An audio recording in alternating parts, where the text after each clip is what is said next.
Hai para istri pelaut yang ada di luar sana. Oke, dan juga para calon istri pelaut yang ada di luar sana ya. Nah, hari ini aku mau cerita tentang kenapa aku mau jadi istri seorang pelaut. Pribadi nih ya, cerita pribadi. Nggak ada cerita karena dengar-dengar dari orang lain atau pengalaman orang lain. Ini pure dari pengalamanku sendiri. Tapi teman-teman, supaya aku semangat untuk selalu membuat video-video yang mungkin juga menginspirasi kalian atau bermanfaat untuk kalian dengar, mohon untuk di subscribe karena subscribe itu gratis, dan juga mohon untuk di like, di komen, dikasih masukan juga ke aku, atau mau bilang, Kak buat video tentang ini dong, tentang pelaut atau tentang apa deh gitu kan. Kalian juga boleh share video aku ini ke semua media sosial yang kalian punya. Oke. Nah teman-teman, sebelum kalian memutuskan diri untuk menjadi seorang istri, pasti punya persiapan batin. ya pasti punya persiapan batin, pasti mempersiapkan diri sebaik mungkin karena akan menjadi istri orang dan juga akan menjadi menantu pastinya gitu ya. Nah, sebelum kalian menikah pasti kalian berpacaran kan. Kalau ada juga yang ta'aruf juga itu hal yang baik untuk kalian karena setiap orang punya pilihan masing-masing ya. Mau bagaimana dengan calon suaminya, mau bagaimana menjalani rumah tangganya, itu semua pilihan orang masing-masing. Jadi nih teman-teman, aku mau cerita tentang kenapa ya aku mau jadi istrinya seorang pelaut yang ditinggal-tinggal. Nah, jadi gini teman-teman, aku sudah menjalin hubungan pacaran sama suami aku itu 3 tahun. Kalau orang bilang sih itu masih sangat muda ya, tapi menurut aku itu sudah cukup lama karena selama 3 tahun itu juga kami tidak pernah putus. Oke, tidak pernah putus. Nah, itu yang membuat aku sangat mencintai suami aku, guys. Oke, setiap wanita pasti mencintai suaminya. Oke, jadi selama 3 tahun itu teman-teman kami nggak pernah putus, kami nggak pernah saling melontarkan kata kasar, kami nggak pernah, maaf nih ya, seperti orang-orang mengucapkan hal-hal yang nggak baik atau menyumpahi gitu kan. Itu kami nggak pernah lakukan selama 3 tahun itu. Padahal oh iya, dan selama 3 tahun itu juga kami nggak pernah selingkuh teman-teman. Sesuai dengan komitmen kami, kalau kami dulu memulai hubungan ini harus serius. Jadi kalau aku atau pasanganku itu mulai bosan, kita ngomong aja gitu kan. Atau kita nggak suka dengan sikap pasangan kita, ya kita ngomong aja, nggak apa-apa. Yang penting terbuka gitu. Jangan dipendem, itu nanti menimbulkan emosi, dendam, rasa nggak suka, sampai akhirnya mencari yang lain atau selingkuh. Nggak bisa kayak gitu ya kawan-kawannya. Kita harus punya komit dalam hubungan itu. Jadi kalau satu di antara kita itu menyerah, sudah, lepaskan saja. Mungkin nggak jodoh kita, dia nggak bisa komit sama hubungan kita, ya kita lepaskan karena masih banyak ikan di laut gitu. Dan juga teman-teman, aku dulu pacaran sama suamiku ini itu selama 3 tahun itu setiap dia pulang aku selalu menguji dia dari kesabarannya, dari kesetiaannya, dari pedulinya. Aku selalu uji dia gitu kan, dan dia pun sepertinya begitu sama aku. Seperti yang ku alami selama kami pacaran, ya dia selalu nguji aku juga. Tapi kita nggak pernah bilang aku mau tes kamu loh, nggak pernah ya. Namanya juga menguji ya, mau ngetes pasangan kita itu seberapa pedulinya sama kita, seberapa sayangnya sama kita, seberapa sabarnya dia sama kita gitu ya. Bukan kita tidak percaya, sudah jauh, sudah ditinggal berbulan-bulan tetap masih menjalin hubungan tanpa pernah putus, kenapa harus dites lagi? Teman-teman ingat, kita itu menjalin hubungan LDR atau jarak jauh.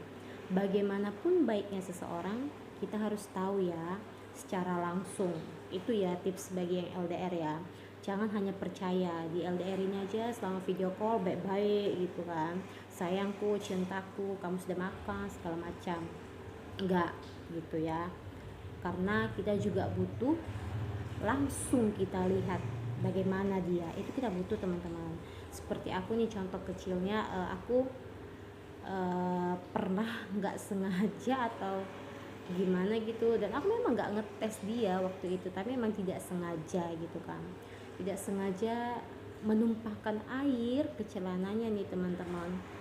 Ya akunya takut karena merasa bersalah ya gitu kan, jadi perempuan kok istilahnya sih nggak hati-hati gitu dalam membawa air minum. Jadi apa kita nih, apa namanya, mampan ya, apa sih, aduh lupa, kita nggak hati-hati deh bawa minum gitu kan.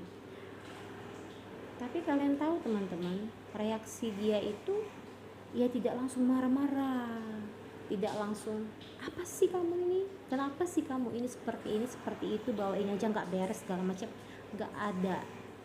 Dia justru bilangnya gini, aduh basah katanya gitu kan, minta tolong deh ambilkan kain lap, itu dia bilang ke aku. Jadi karena aku merasa bersalah, aku lapin dong kan. Dia bilang gak usah, aku aja gitu. Nah itu hal yang kecil, tapi menurut aku itu berarti, karena ekspresi yang pertama atau reaksi yang pertama itu setelah kejadian itu menurut aku menggambarkan siapa kamu gitu loh teman-teman. Jadi banyak sih, bukan hal yang kecil itu saja, banyak ya hal-hal yang membuat kayaknya kita itu sedang diuji atau kita sedang saling menguji kebaikan pasangan kita, dan juga rasa sayang dia, rasa cinta dia, rasa percaya dia, rasa peduli dan rasa setia dia sama kita. Itu juga kita alami selama 3 tahun belakangan. Dan juga bukan hanya itu aja ya, kita bukan hanya mau lihat sisi positifnya atau sisi kebaikan dia aja, kita juga mau cari keburukannya gitu loh, kelemahannya apa dia, kalau kita buat begini marah enggak gitu, kalau dia marah reaksinya seperti apa, apakah dia langsung maki-maki atau dia langsung bentak-bentak, atau dia masih kasih kesempatan kita untuk memperbaiki, dan juga di ujungnya dia seperti menasehati. Itu kita perlu lihat teman-teman, karena kita sudah serius berpacaran, kita pasti mikirnya ke depannya itu mau menikah gitu loh. Jadi karena hubungan menikah itu bukan hubungan main-main, bukan kayak di film-film ya menikah itu bahagia selalu, tidak. Apalagi kita yang sebagai seorang istri dari si Popeye pelaut tutut itu ya, itu sangat-sangat menguji kesabaran kita sebagai perempuan. Apalagi kita perempuan itu adalah orang yang selalu ingin dimanja, ingin diantar kemana-mana dan segala macam. Tapi kita harus sabar, dan tidak semua wanita sekuat istri dari seorang pelaut menurut aku gitu ya teman-teman ya.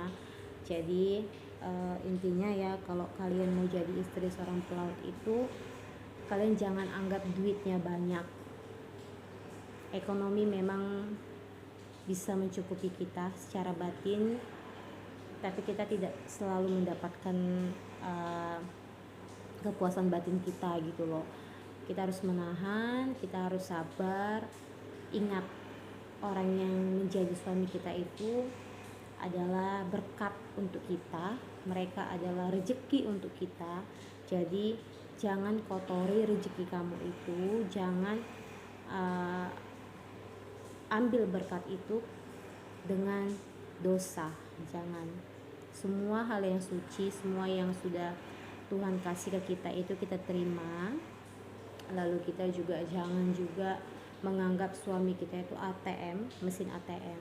Kalian juga sebagai perempuan harus punya penghasilan, entah kalian jualan online shop, entah kalian mau berdagang, gak usah malu. Kalau orang luar bilang percuma dong suaminya pelaut tapi bekerja atau segala macam, itu nggak usah didengar ya teman-teman ya. Rumah tangga itu kita yang urus, kita yang bangun, bukan orang lain. Kita boleh dengar mereka, tapi hal-hal yang tidak membangun, yang membuat kita stres, yang membuat kita kecewa, yang membuat kita menjadi jahat sama suami kita jauhkan saja, itu ya. Jangan lihat penghasilan mereka, tapi lihat perjuangan mereka di tengah laut sana itu gimana, gitu ya. Dan juga teman-teman lihat juga kesabarannya, kesetiaannya selama kalian berpacarannya. Jadi jangan asal terima aja, karena menikah itu tidak sembarangan, dan juga kalian itu mempertaruhkan masa gadis atau masa gadis kalian sama seorang lelaki. Kalian harus kuat, kalian harus jadi wanita yang mandiri, kalian juga harus menjadi orang yang takut akan Tuhan. Oke, bagi orang Kristen ya, Tuhan ya, harus takut akan Tuhan. Jadi apapun yang kalian buat, jika kalian mau berselingkuh, jangan coba-coba, karena kalian sudah berjanji, kalian punya janji nikah. Jangan coba-coba. Jadi untuk aku, untuk kamu, untuk kita, mari kita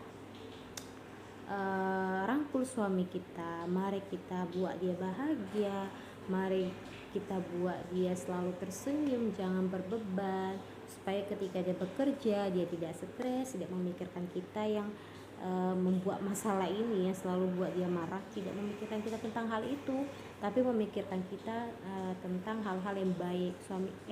Membuat suami kita selalu rindu sama kita gitu loh. Jadi kalau ada waktu senggang dia langsung telepon kita nih, nah berarti suami kita senang dong sama kita, gitu ya. Jadi mari kita bersabar, mari kita saling menjaga kepercayaan suami kita supaya rumah tangga kita tetap harmonis. Karena di sini juga aku masih belajar ya sebagai rumah tangga yang masih sangat muda, masih jauh dari kata sempurna, masih jauh dari cobaan-cobaan yang berat. Tapi kita sama-sama belajar menjadi seorang istri pelaut itu harus kuat, harus sabar, harus mandiri, dan juga harus beriman. Oke? Jangan hanya mau uangnya aja. Itu bukan perempuan yang luar biasa. Perempuan yang luar biasa adalah perempuan yang punya iman, punya kesabaran, mandiri, kuat, dan juga berkarakter baik. Oke, ingat, jangan hanya mau uangnya saja. Bye bye, sampai jumpa di channel YouTube aku berikutnya.